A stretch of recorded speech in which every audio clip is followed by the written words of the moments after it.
Okay, guys, I want to speak about a little bit today what it means, how a person should look at this world.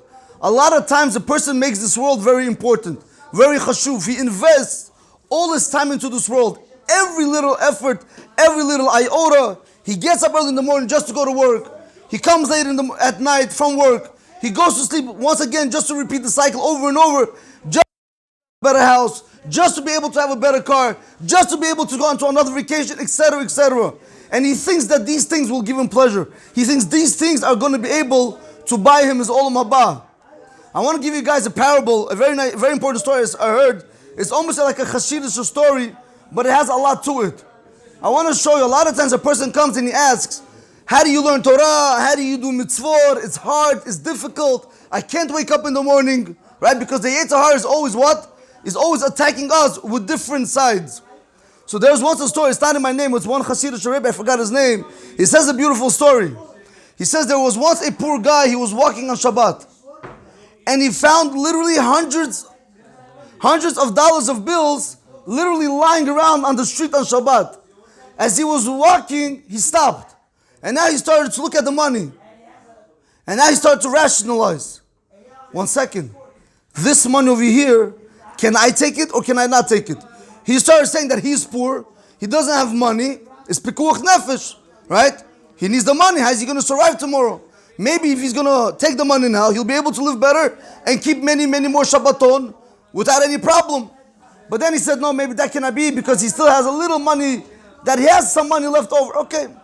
He says, what about if I pick it up, l'torach mukoimo or l'torach gufo, meaning I need the money, it was a summer day, I'll take the $100 bill, I'll wipe it against my forehead, and then once you have it in your hand, you're allowed to move it anywhere, I'll put it in my pocket. And this is what I'm going to do with all the hundreds of dollars of bills. But then he continued, and once again he started saying, you know something, maybe if I do, bishinu, if I kick it indirectly.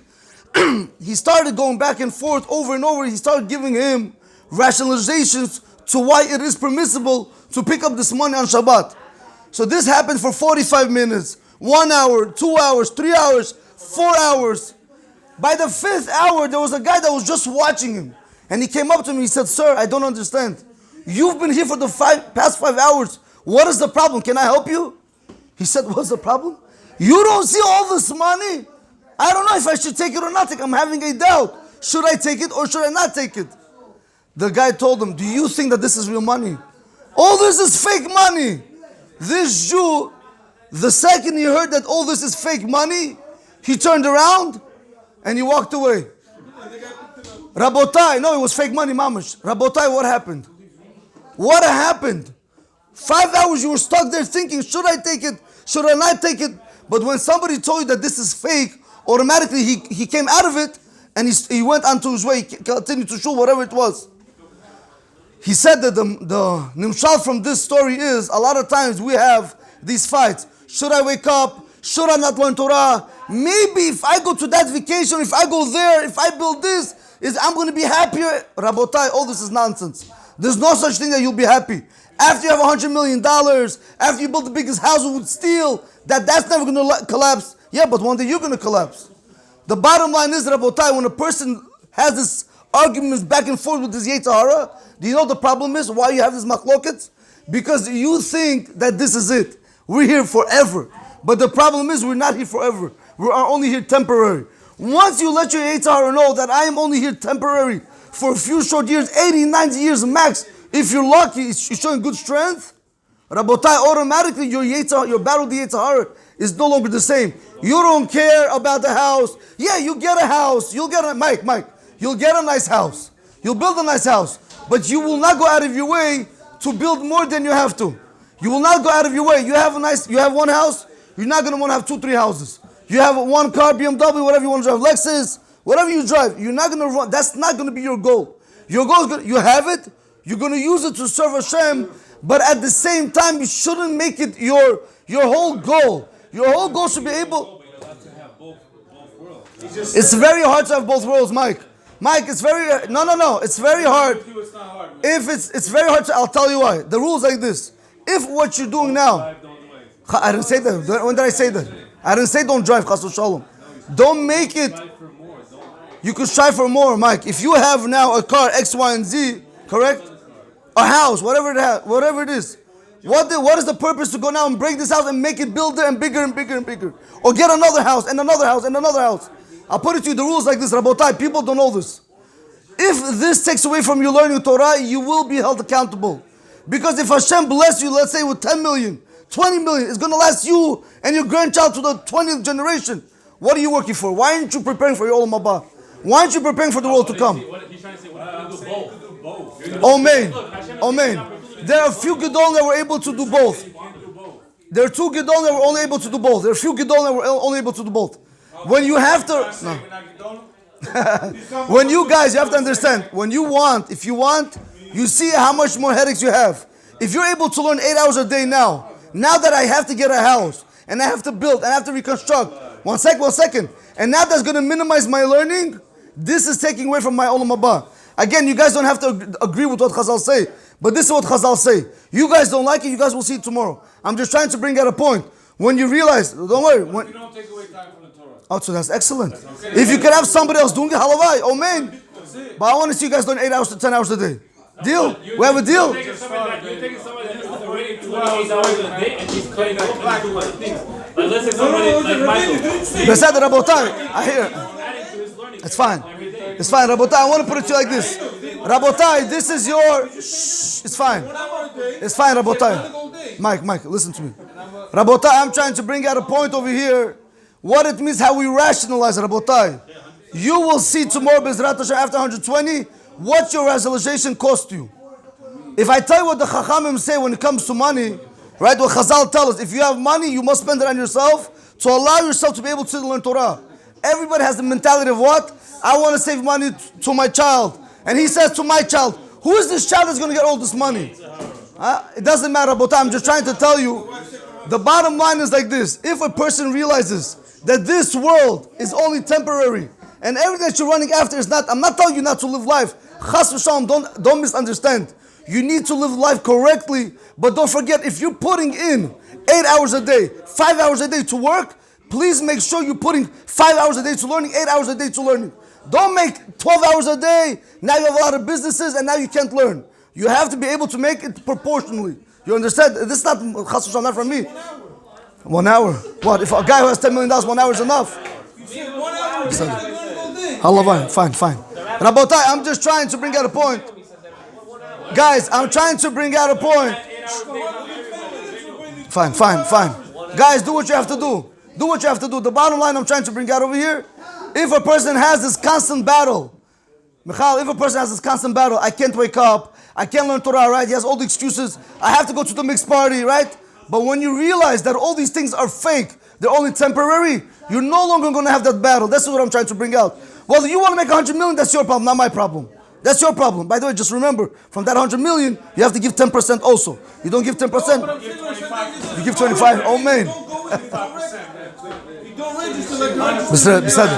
Rabotai, this is the point I was trying to bring out, that a person has to know, guys, a person has to know, whenever you have this constant battle, if you just look at it, is this important right now, yes or no?